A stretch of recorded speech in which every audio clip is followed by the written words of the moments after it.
Right, without further ado, let me introduce our speaker, our first speaker for today. It's a great pleasure, Ludger, that you can be here with us. Ludger Schwarte is professor of philosophy at the Kunstakademie in Düsseldorf. After having taught as an assistant professor of image theory at the University of Basel and as a professor of aesthetics at the Zurich University of Arts. He studied philosophy, literature and political sciences in Münster, Berlin and Paris, and attained his PhD and habilitation in philosophy at Freie University in Berlin. His areas of specializations are aesthetics, political philosophy, philosophy of culture, ontology, history of science. In his talk, Ludger will address the question which aspects of proprioceptive practice would make it an aesthetic practice and which, in difference to these, would make it an artwork. Thanks, Ludger, for being here. I hand over to you. Many thanks, Markus. And also many thanks to you and your team for the invitation. I find this very thrilling and the topic and very inspiring. So many thanks that you include me in your efforts. As has been already mentioned several times, it's certainly true that aspects of proprioceptive practice and aesthetics can be observed as recurrent and even augmenting in the contemporary art sphere. And it is really worth an effort to philosophically determine what the contribution precisely is. And I consider what I'm now about to do as part of that effort. For an introduction, let me make three framing remarks to situate from where I speak. Following Adorno and others, I presuppose a distinction between cultural practices and products on the one hand and artworks on the other. They don't overlap. So, for instance, dancing or drawing are cultural practices, or making a film, and that is not art, or not by that, you know. Second, following Jacques Rancière, Christine Ross, Peter Osborne, Juliane Rebentisch, and others, I presuppose that art can neither be conceived as in antiquity through ethical terms, nor as in Renaissance as a set of skills and practices, such as painting, sculpture, poetry, music, etc. So if you paint, you are not thereby an artist. Many people paint their body, paint walls, paint sheets, and they don't produce art. Nor as a modernism through media specificity. It's not an artwork when I do tease out the properties of painting that I produce thereby an artwork. Because there's a distinction to be made, that's my third presupposition, an ontological shift or discontinuity between all those concepts, the latest between modern art and contemporary art, which makes that contrary to architecture, where you might say that the work of a contemporary architect, if he builds or she builds a house, that could still be recognized by Stone Age architect as a house. What contemporary artists do could not have been recognized by modern artists even as an artwork. You know, there's this famous thought experiment from the late 50s, I think, even that following Duchamp and others, one was asked if one could pick out in a shop or so the artwork. And I would guess that it is not true for even the distinction of contemporary to modern artists. Not a modern artist could not pick out, for instance, what Tino Segal does when he creates his situations as an artwork, because the concept has ontologically shifted. And that's special for art. That, so to speak, the history of art is not made in form of an evolution or of stable concepts, but there are breaks and disruptions. In what follows, I will concentrate on an analysis of artistic practice, because I am at odds with the dominant aesthetic tradition that still is dominant today, which takes the appearance of a product, the aesthetic object, for granted and concentrates on the aesthetic experience. An example of this would be all those approaches to proprioceptive art we have heard so far, which claim that the aesthetic experience on the side of the public or spectators is what makes something a proprioceptive artwork. So, for instance, all these approaches that spoke of either the experience or the appreciation take that the decisive turn by which something becomes an artwork lies in the reception, so to speak.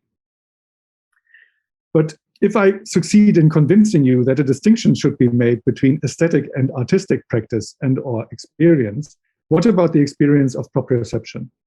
Is there a genuinely proprioceptive art? Or isn't proprioception mainly a sensation on the self in movement, a perception? What does it entail to consider it as an aesthetic phenomenon? Which aspects of a proprioceptive practice would make it an aesthetic practice, and which, in difference to these, would make it an artwork? Take, for instance, Thomas Saraceno's installation in orbit, suspended at a height of more than 25 meters above the piazza of K21. If it is to count as an example of proprioceptive art, then neither the design of the steel mesh structure nor its relation to the air-filled spheres, which are said to form a surreal landscape, or as it says, a sea of clouds or floating planetary bodies, nor the relation of this intervention to the architecture of the art institution are decisive for it to be an artwork. But the fact that it is accessible to the public, that the public can move in and around this installation. Not the technical object, but the experience you make with it would be to be qualified as artistic. To cover the essential aspects of artistic practice, I have proposed and propose again in this talk to use the verb arting, which is certainly in need of explanation. In German, I call this Kunsten. In German and in English too, a verb form is missing for the noun art, Kunst. To art, therefore, means to practice some form of art, or rather the infinitive becoming of art. Arting means to transform something outside the art world into something artistic. Now, what is artistic? 3 philosophical approaches explain such a movement.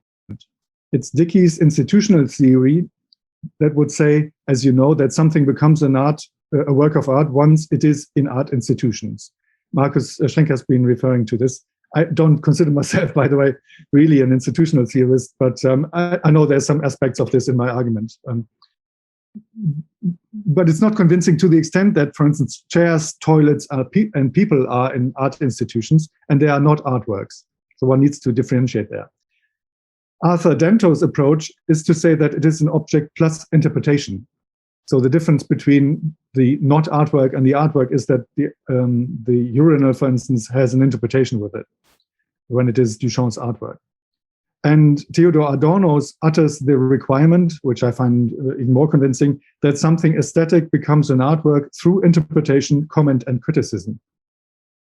But all of these focus on the reception of an aesthetic object, on aesthetic experience, and entirely neglect the productive aspect. Some acts, be it an object or an event, is attributed an artistic meaning, but the production, existence, and qualities of these acts are left out of these accounts. An easy and tempting explanation for this fact would be to say, well, philosophers of art think that something becomes art as soon as philosophers of art think that this something is art.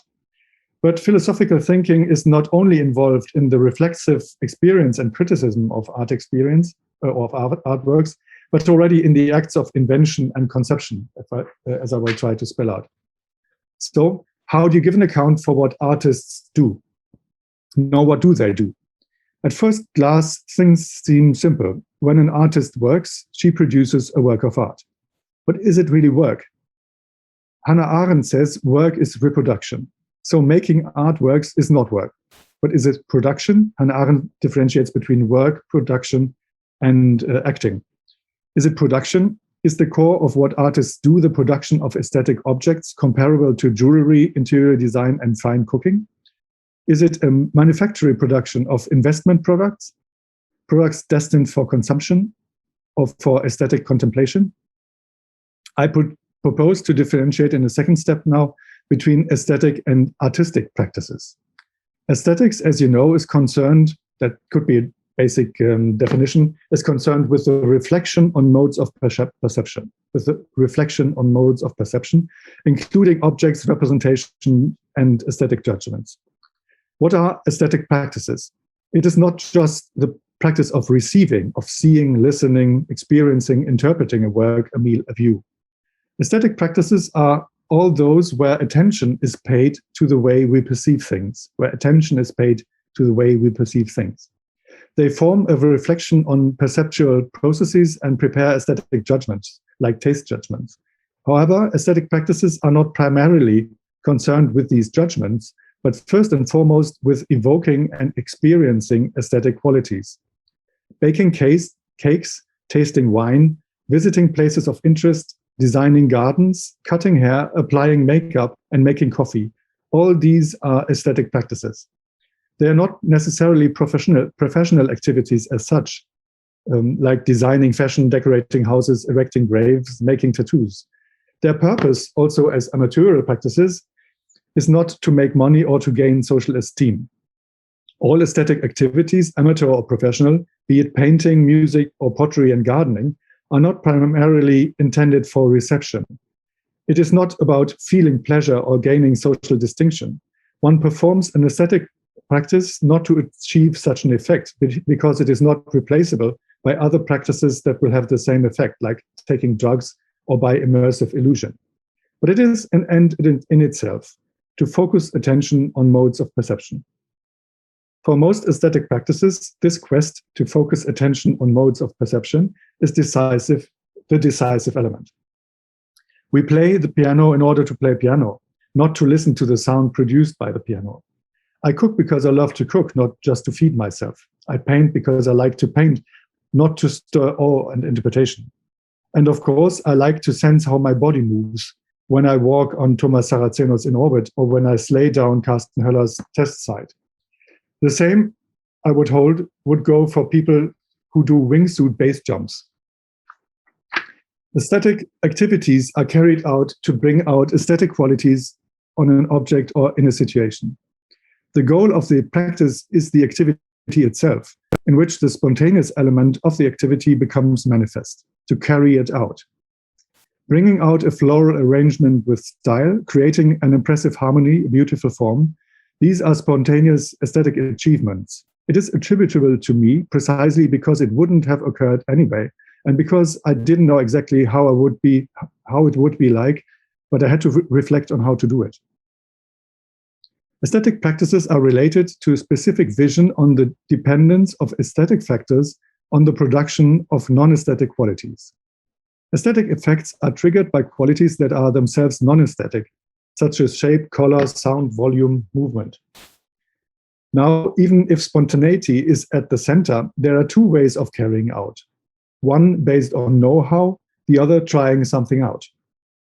The arrangement of flowers or the interpretation of a musical composition aims at the repetition and variation of already known combinations of non-aesthetic qualities, such as flowers and notes. Rehearsing dances or periods in ice skating aim at acquiring an established capability. Many aesthetic practices are sufficient in this repetition variation, also cooking. Sometimes, however, aesthetic qualities go beyond repetition. They combine non-aesthetic qualities in a way to obtain new aesthetic qualities, a new recipe, for instance. Artistic practice, too, goes beyond repeated production based on know-how, on imitation and exercise, insofar as it is characterized by the vision of an initially hypothetical aesthetic effect that could be triggered by a combination of a new possible and feasible type of non-aesthetic qualities. In other words, innovative aesthetic practices and artistic practices are both based on the project of a hypothetical combination of non-aesthetic qualities. So first, you think, I could make this, and yet then you try it out, and then you bring about either new aesthetic qualities or new artistic qualities. I differentiate the two at this point.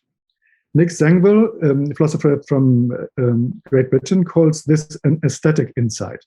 It is true, all works of art contain, to whatever extent, in whatever dose, aesthetic qualities, and are based on such aesthetic insights. But the same goes for creative processes in design in Hollywood and Bollywood film. Aesthetic insights keep the cultural industry alive. And I wouldn't count them in the artistic sphere in a more stricter sense. Again, as I said yesterday, you may, colloquially speaking, call someone an artist in chess playing or in I don't know what, football.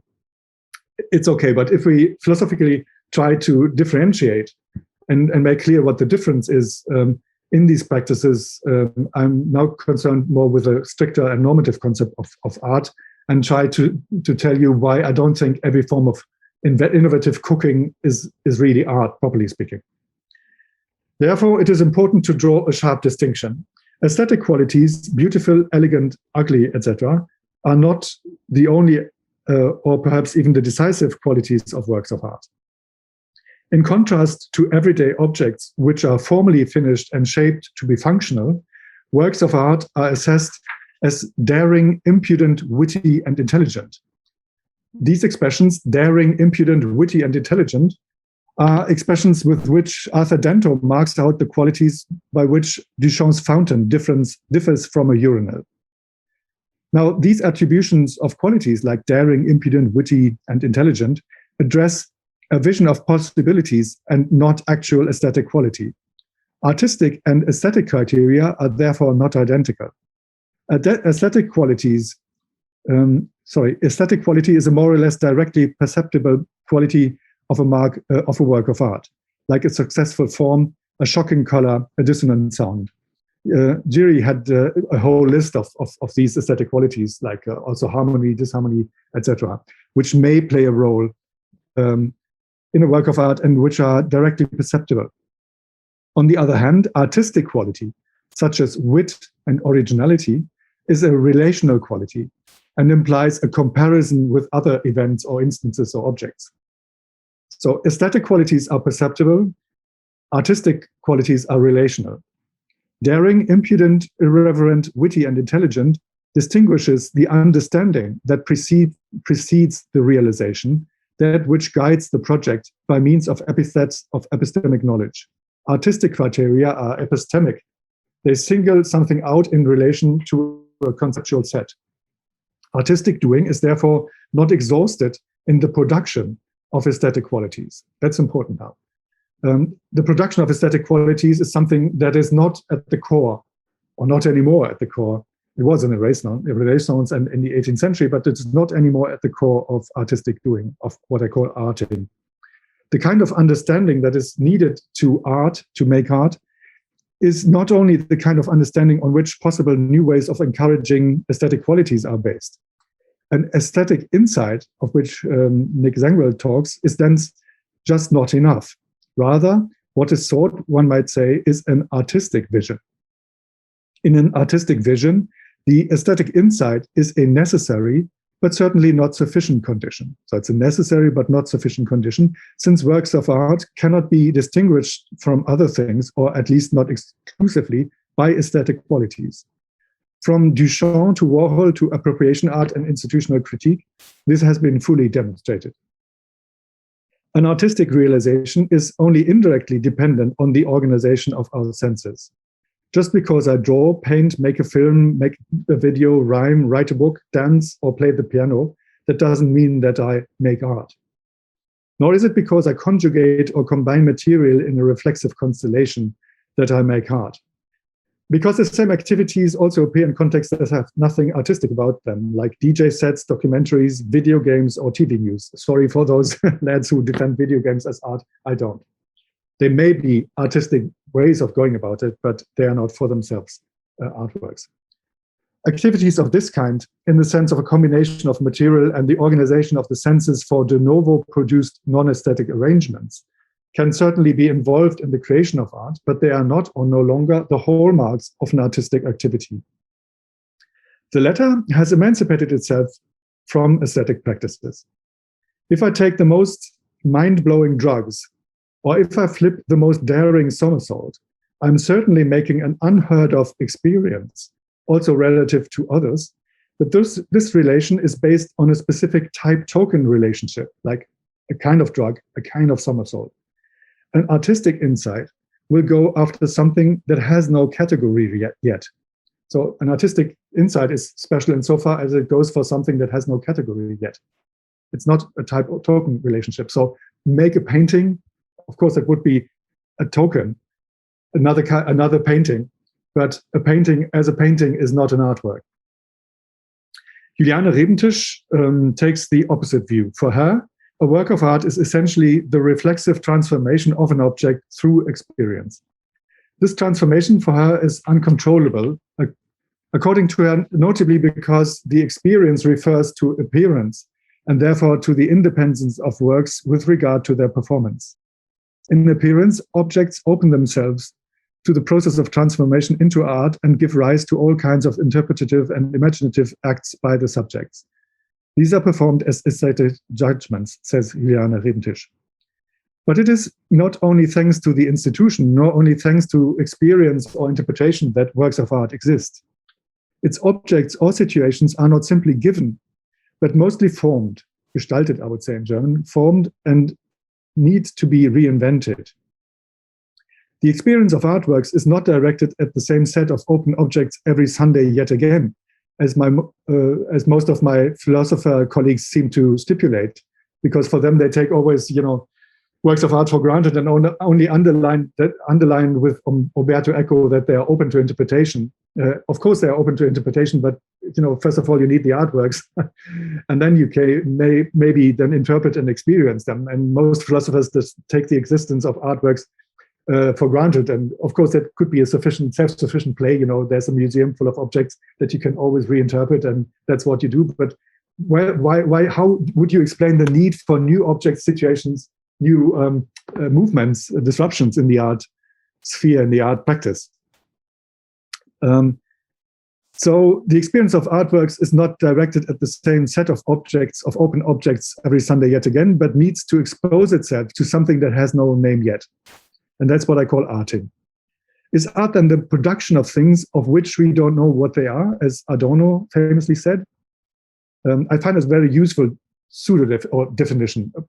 Adorno says, as many wise, clever philosophers of art, you cannot define art. Like Rousseau says the same thing, but then you find always, these tentative definitions nonetheless. And I find this the most advanced one. Art, he says, the utopia of art is to make things of which we don't know yet what they are. That's my rough English translation. His German is more elegant. To make art, we said, is to accomplish an artistic activity. Strictly speaking, the making itself does not characterize the artistic activity because studio assistants or production technicians can be entrusted with a task without them becoming artists for all that. Public climbing into Thomas Saraceno's installation does not, for that reason, become a group of artists.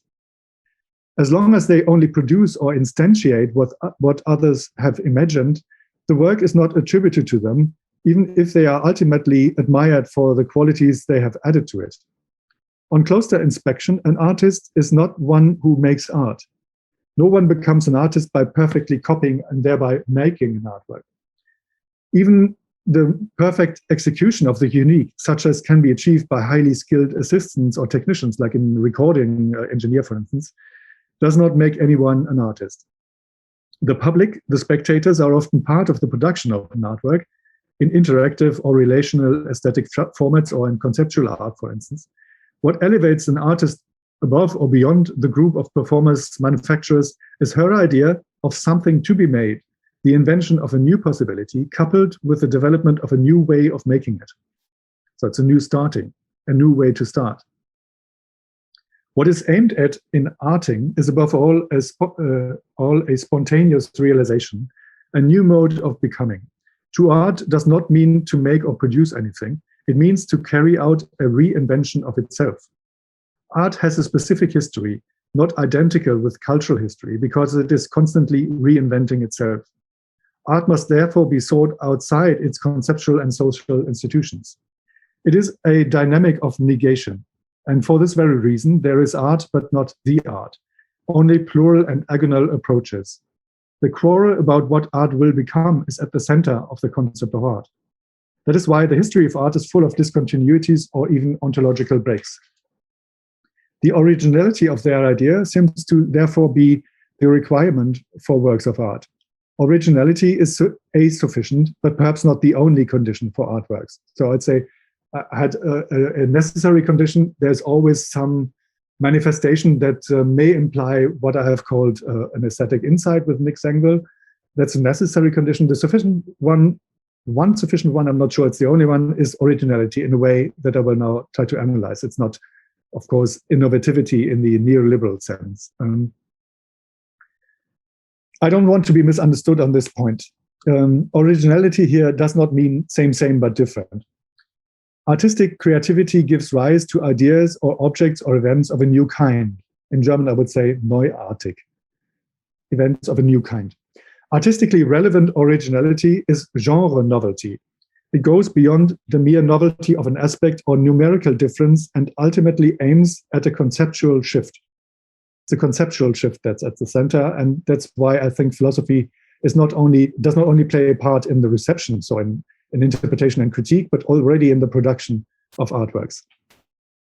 For only what could not have emerged until now within an artistic field, and that's maybe my part of institutional theory at this point, so what could not have emerged until now within an artistic field, and in accordance with the generative rules enforced there, can be considered original from an artistic point of view.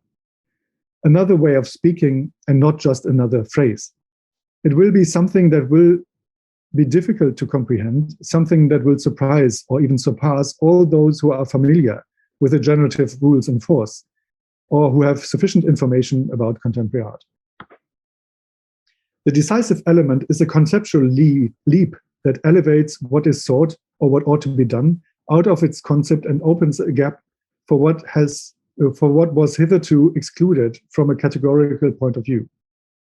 With the conceptual leap, artistic processes should be analyzed as the objectified negation of their constitutive rules, norms, and conventions, of the institutions that frame them, and of the purposes that serve as a point of reference.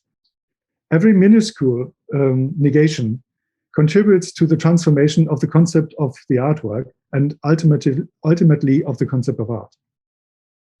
If art is above all oriented towards a novelty of genre, it is not because it celebrates novelty as such, but because the originary, the new genre, is singular, unique, because what is still unique today is at the same time of the future.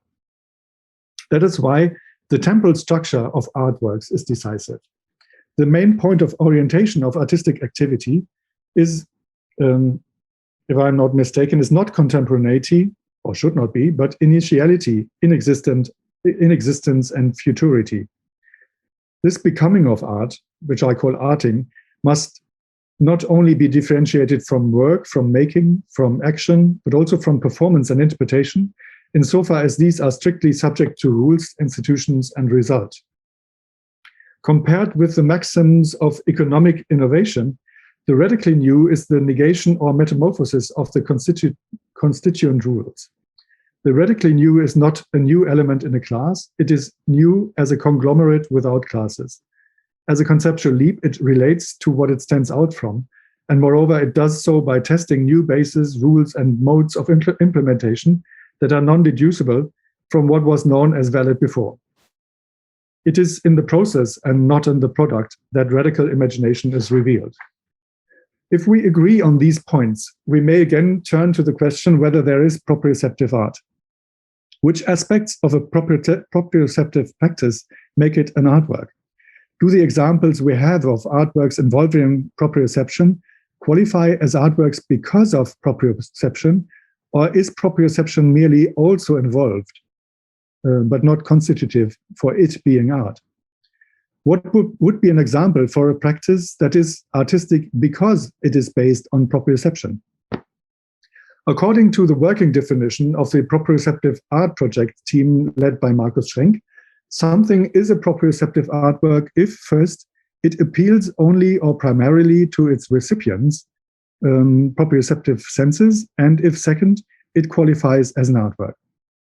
Now, these two conditions of the working hypothesis are not bound logically.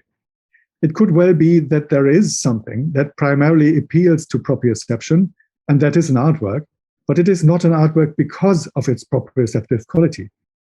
You wouldn't call something a capitalist artwork if it appeals primarily to the recipient's sense of capital, and if it is an artwork, like Damien Hirst's For the Love of God from 2007. But the connection seems to me necessary. For instance, works of visual art and works of music are such because their visuality or musicality makes them artistic. Dance, by contrast, appeals to the use of the body, but is not therefore a body art, because both figurative and conceptual qualities are by now far more important than the body work in dance. Also, the performance of a new and breathtaking composition clearly involves proprioception. So music, composition in music clearly involves proprioception to a high degree, if not primarily, but clearly would not therefore be called a proprioceptive art. Installation art primarily involves opticality, but is clearly not an optical art. Therefore, it seems necessary for me to postulate a connection between a kind of proprioception and the qualification of it as an artwork, so that it makes sense to speak of a proprioceptive artwork. So these two need to be related, the two conditions that Marcus has spelled out, it seems to me. Now, if proprioception means the perception of the body according to its position, attitude, and movement, how could such an interior perception be the core of artistic qualities and not only of aesthetic qualities? It would, of course, not mean, like in dance, the exterior perception of original ways of position, attitude, and movement, nor the aesthetic quality of this perception, which would make it an aesthetic practice, but of different modes of perception. Different in relation to what? They ought, if I'm right, they ought to test or exhibit a conceptual leap, which relates to what it stands out from. That is, proprioceptive art should be not only a more attentive or subtle or reflexive way of perceiving one's movements or positions, of perceiving one's body, but a negation of some of the rules governing this practice. A test of new modes of perception, a non-deducible from what was known as valid before. That does, of course, not mean doing a jump that no one else has done before, like Felix Baumgartner's supersonic freefall from orbit in 2012. That's also new, or radically new if you wish, but it's not a new mode of perception. Because then we would still be basing our judgment on the experiential approach. Rather, if a proprioceptive practice aims at arting, it will materialize a negation of the constitutive rules, norms, and conventions of the institutions and the purposes that frame proprioception until now, and open a radical imagination of becoming possibilities of proprioception. If we take this approach as a starting point and then go on to analyze the works of Wally Export or of Till Bödecker, we see that the sensation, which is at the center, has a distinct and provocative relation to the institutional and social framing of it. It is in this respect, as far as I can see, that one would have to sharpen the contrast between the setting of Till Bödecker's Isolation, which takes up the experiments by John C. Lilly, but puts them in a context of visual communication overload, of video games industry, of social distancing, of torture, but also of psychedelic art, of relational aesthetics. It is then a new possibility offered to make people discover themselves as the source of sense and imagination. If commercial floating tanks are aesthetic practices with therapeutical aim, Charles Spence has, I think, evoked this fact that since the 60s, I think similar floating tanks have been around. But in contrast to these, Till Bödecker's Isolation uses some of these elements, but more than with his low-tech do-it-yourself setting and with the strange initiation and passage rites for art lovers he choreographs around it, he makes this an event where one exposes and shares one's inner perceptions. He exhibits a gap between the self-stimulating perceptive apparatus and the socially constituted imagination, which produces and reproduces images and words. In Wally Export's body configurations, by contrast, one easily sees that they are made to be photographed, documented, exhibited, flaring parts of feminist protest. But there is another side to it. As one work makes explicit, they are about touching from the inside. This is what mostly questions the patriarchal relationship between the street and the body, or of nature and the female body. And to use deliberate stagings and performances of the positioning of the female body to counter forceful, often patriarchic grabbing and subjection. It is not so much the body of the object of desire that now walks the streets and stares back, as one may interpret Wally Export's Tab und Tastkino, but it is rather a communication of how it feels to give this body a sense that it is touched, a communication to herself and to other women, to other persons who otherwise could not find themselves inside their social, cultural, and sexual positioning, could not find themselves in their self. At this point, it seems to me, that the works by Till Bödecker and Wally Export converge. They are about the discovery of a different self than the socially preformated one that has all the answers. They offer a political and imaginative challenge to aesthetic and physiological conceptions of what constitutes proprioception. In their most striking aspects, these works of proprioceptive art question the dominant sense of self. Thanks for listening. That's all for today. Many thanks, Ludger. I was writing down many comments on your rich talk. This is really a lot of material to think about. Very grateful. Now the discussion is open. I have a look at the chat, and there's already a question from Eliza. Hi, thanks for the interesting talk. So it's a question about the first part of your talk. So I think you gave us an interesting and quite persuasive theory of what counts as a good artwork, but I'm not sure that that is a theory of what should count as an artwork overall. I mean, why not admit that some artworks just aren't that good, and that those artworks that are good are the ones whose central features you have possibly described. I mean, I don't see what in principle would make it impossible for one to produce a work of design, say, that lacks those extremely creative qualities that you have stressed in the first part of your talk, and that are so relevant to the production of art. So, yeah, here's the question. Thanks. I did admit that there's some normative aspects to it in what I exposed, but still I would counter your question by another question. If you want to make philosophically a distinction between design practices and artistic practices, how would you go about it? I try to spell out criteria by which you can differentiate between the two. Of course, every designer is glad when she can call herself an artist, and they may do, just like any priest who delivers super performances at the altar may consider herself an artist. I'm fine, but if philosophically speaking, you want to draw a distinction between these practices and spell out the specificity of art and of artistic practices, I think one should come up with criteria, and I've tried to spell out what seems to me the most convincing ones. So I would guess that this kind of negation of the constitutive rules, or of radical creativity, you might say, or this stressing of originality, in a sense I've tried to spell out, is in fact the sufficient condition for an artistic practice, to what degree ever. And then afterwards you might still try to evaluate this kind of negation as fruitful or not. So even if that is fulfilled, that doesn't mean it makes much sense or is leading anywhere. So for instance, we had a student in the Arts Academy who had, for his final exhibition, put fish, live fish, in a sort of aquarium, but didn't feed them or care for them properly, and they died.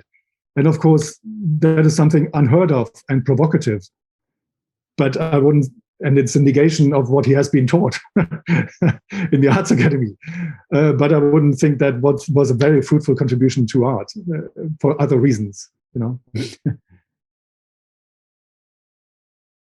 You have a follow-up. There's time for a follow-up, Eliza. Thank you. Well, just to be very brief, I'm quite persuaded by the view that Dom Lopez put forward in Beyond Art in 2014. So to put it very briefly, the idea would be, well, a lot of stuff can be art. There's a lot of really bad stuff, bad art around, and bad art is not particularly insightful. But in order for something to be art, well, it's not enough. It's not sufficient. It's not sufficient that you put it in the appropriate institutional context. If by institutional context you really mean like certain places with certain kinds of people around who pay attention to the object at issue. But what is really sufficient is that there is an appreciative practice that focuses on the aesthetic and artistic properties of the object, and that is shared by a certain community. And sometimes appreciative practices revolve around objects that aren't that great, but that's fine. There's good art and bad art. I think it is a very simple view that still allows for us to focus on those artistic practices that deserve our attention more than others, and avoid a more complicated conceptual space. But yeah, so that's my reply. Yeah, but if you follow this approach, then you're still in a theory that makes art that what is, as to use your terminology, appreciated.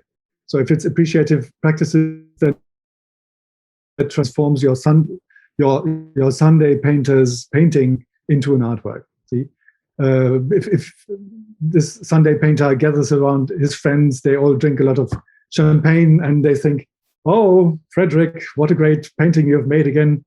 This would be then an example for an artwork following Dom Lopez, and I doubt it, because of appreciation. There's two points with it. One, appreciation is not something that is specific for artworks. Can occur in other circumstances. Second, you still have no explanation for what the artist does. If appreciation is that what transforms something into an artwork. I don't think there is time to continue the discussion, but I'd like to do it in another context. Maybe there is. Maybe there is further time. There's no question in the chat yet. I look into the room. Oh, there is one. Oh, there's a second one. Okay, now questions pop up. Eliza, we might come back to you later, but I would first like to ask Alexis to contribute, and then Svetlana. Yeah, thank you. My question is about the concept of arting. And if I understood you correctly, you said that to art is not to produce something, and you're aiming at a conceptual shift in understanding artistic practices. But at the same time, you're still talking about artworks. And I don't understand how these two concepts can go together, because to me, an artwork is always the outcome of a production, traditionally understood. So do you see a friction between those two concepts? Yes, very bright. Good remark. True, there's a friction.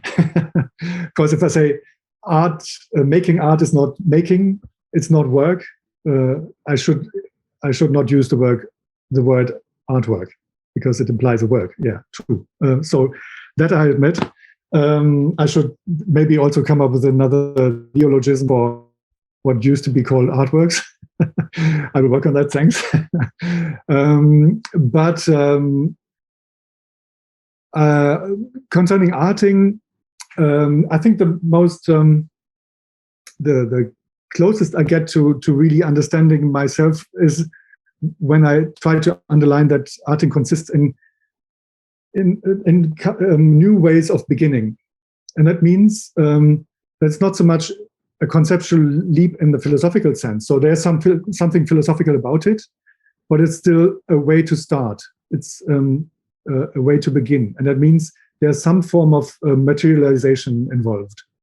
To come up with a new possibility means that you try to figure out what instruments and models or material you need, and in order for something to start to be realized, and for a new form of realization. So that means that some reflection and work with material is involved here, and also with the proper laws of material that then ground a new way to realize something. So finally, not the realization itself counts, but the way to realize, how to realize, the process that leads you to realize something. And that involves some form of materialization. So to give you a simple example, if you do a sketch or a model, these would be typical starting points for art. But now making a sketch or a model have already been used since centuries. And the new artistic task would be to invent something that would open up a new possibility for something to become. And this, again, involves, for this becoming, of course, involves materialization, involves more than a mere conceptual philosophical work, but some form of materialization, aestheticization, etc. So there's some form of something else than mere philosophical work involved in what I call this conceptual leap that leads to a new way of becoming, to a first step, and would be thereby also leading to traces or sketches or something that I have no name for yet, that could be also maybe watched, observed, experienced, or so, but I don't know. So this is the open question, but it clearly involves something that you might call a work of art. But this work of art can, of course, be also a performance. In my book, that is the basis of this kind of reflection that I presented today. It's called Notes for a Future Art. It exists in German and in French only, unfortunately. I try to make thought experiments in the fashion that also Arthur Danto has done.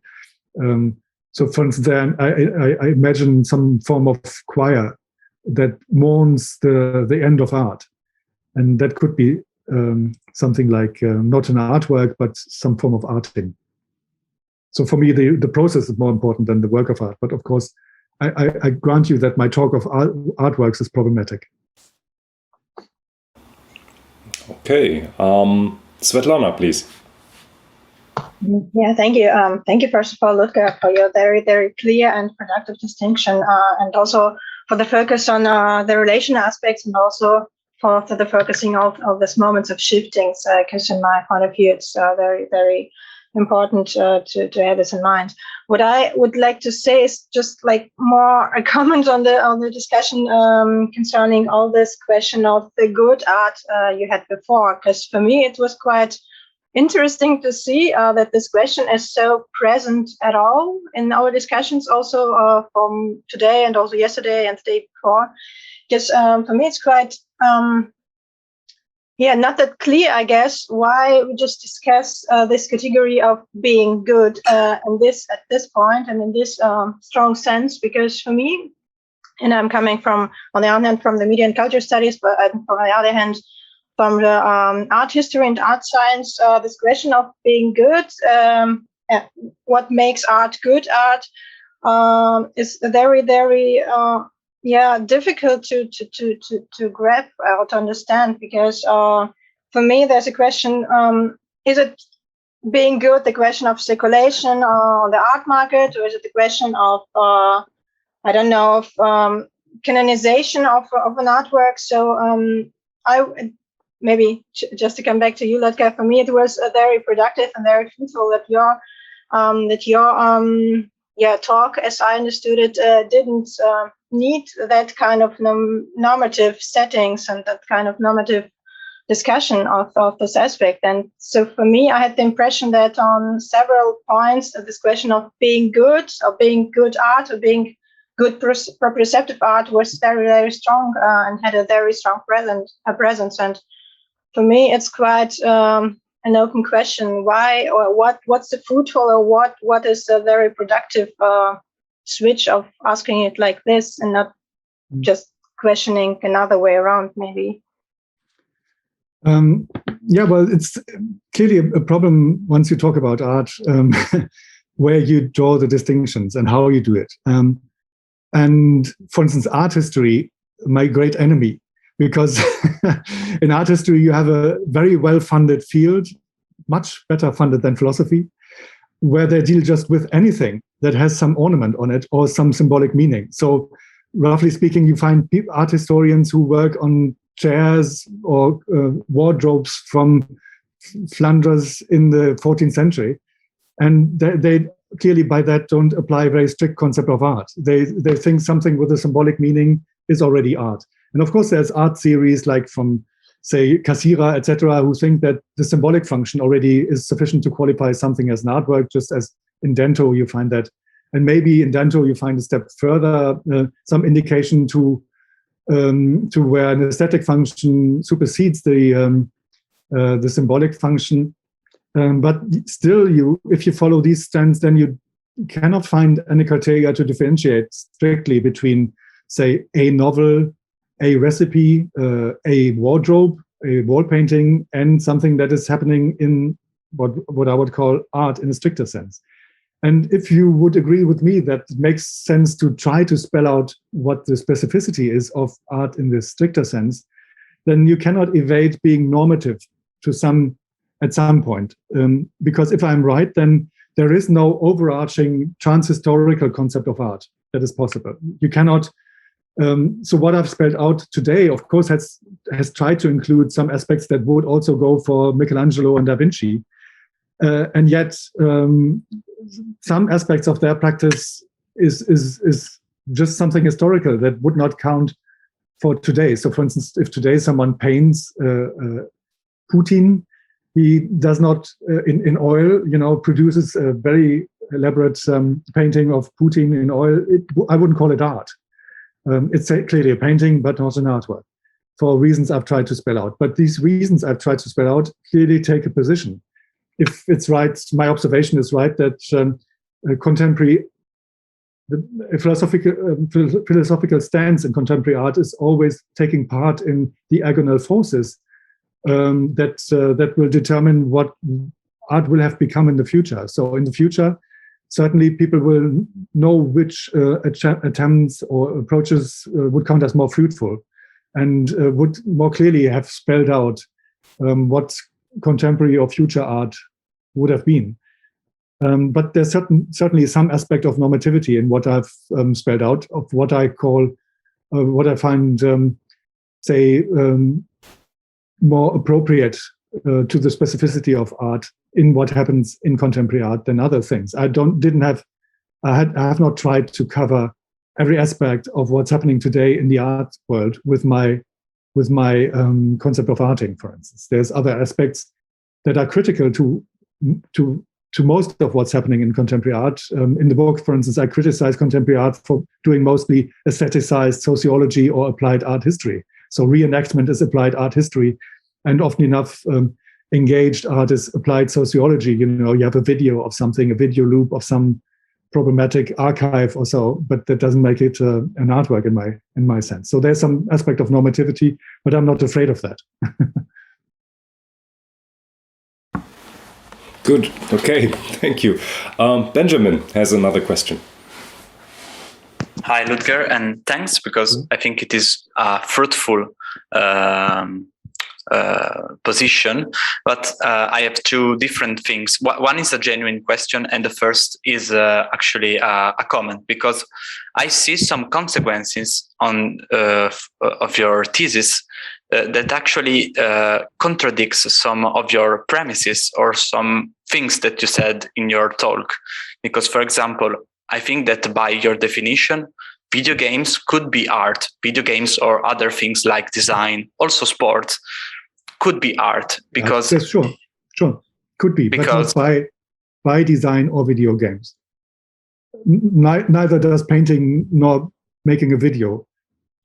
Yeah, that's right. So it's not the practice itself that constitutes its being art, but a way to deal about these materials. Okay, yeah, go on. That's right. Sorry. But this means exactly, but this means that video games could be art, because if there is a video game that, not because it is taken into an art installation or something, but it is a video game, but it is made in a way that in some way is original, negates what there is, and that there are examples of this, then it could be art. But also in sports, I'm thinking about when Fosbury completely revolutionized the way to do the high jump, because everyone did it from the front side, and he invented this way of doing it from the back side.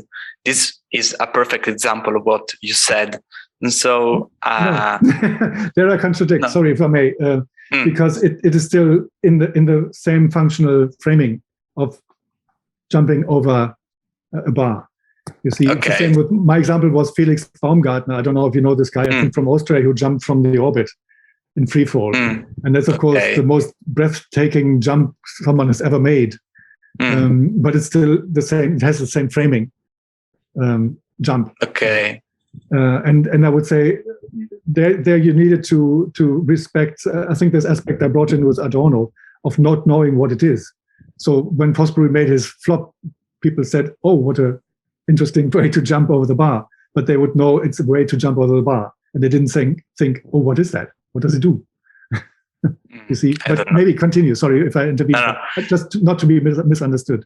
No, okay. No, thanks, because maybe now I understand better what you wanted to say. But I come to my genuine question. So, what about art tradition? How can there be a tradition if we take as art only those who disrupt, who are pioneers?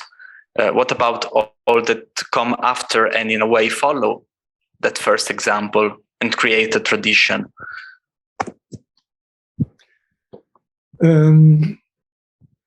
So the question is, what becomes of the concept of tradition in art that has always been important, and it is still important?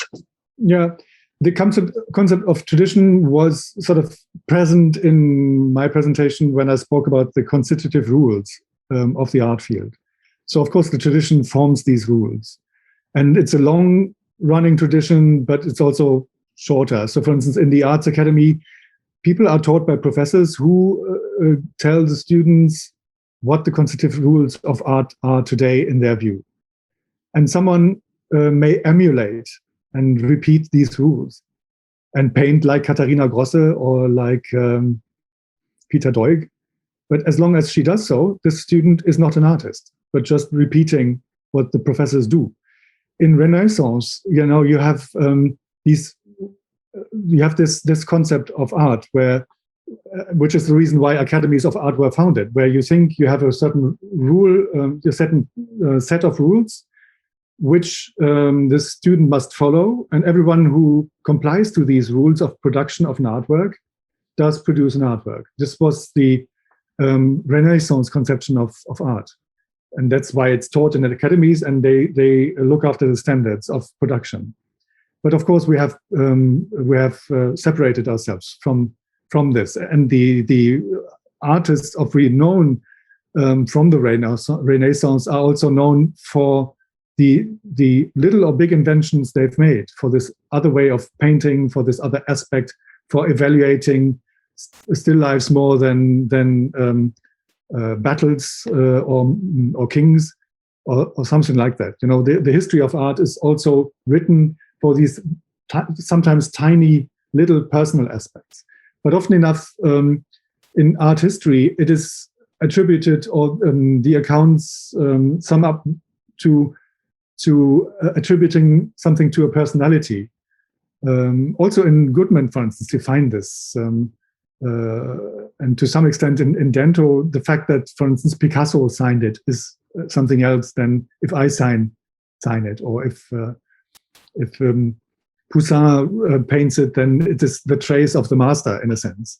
But this trace of the master thing, I think, does not explain why something is to be counted amongst the artwork. So there's some very traditional aspect in my account that the fact that I underline originality. Already Plato has attacked art for its originality. In, for instance, the Nomoi, you find that in the Laws. So that there's nothing new about this. What's new about my account is the way how I spell out the novelty and the reason for this novelty. So art was always about creation, you might say, or about innovation and about originality. And I take this really to be the core, and against, say, a certain postmodernist trend to say, well, in design you have innovation too, and everything is now art. I try to highlight the very specific rules for creativity, the radical creativity that's at play in art. And this goes with not only another view on what's happening actually in this innovation, what I call the conceptual leap, but also another appreciation or another logic of the future. I haven't dealt with it here. You may read it, or I might maybe spell it out at another occasion. But so what differs my account from maybe more traditional avant-garde positions is also that that the reason for highlighting this originality or this new way of becoming is not tied to a concept of knowing the future and leading us there, as in the traditional avant-garde, but I have a different concept of the future and why it imports to art to consider the future. Of course, I cannot spell it out here, but just to make it to as an answer, there's a traditional part in what I say, underlining originality, and that so to speak, includes artists and art approaches of the past. And there's some more novel part in what I try to explain, and that has to do with the new concept of the future and a new consideration of what negation means in the concept of art. Okay, thank you. We are running out of time, but I'm so tempted to ask a question myself that I allow myself to do it.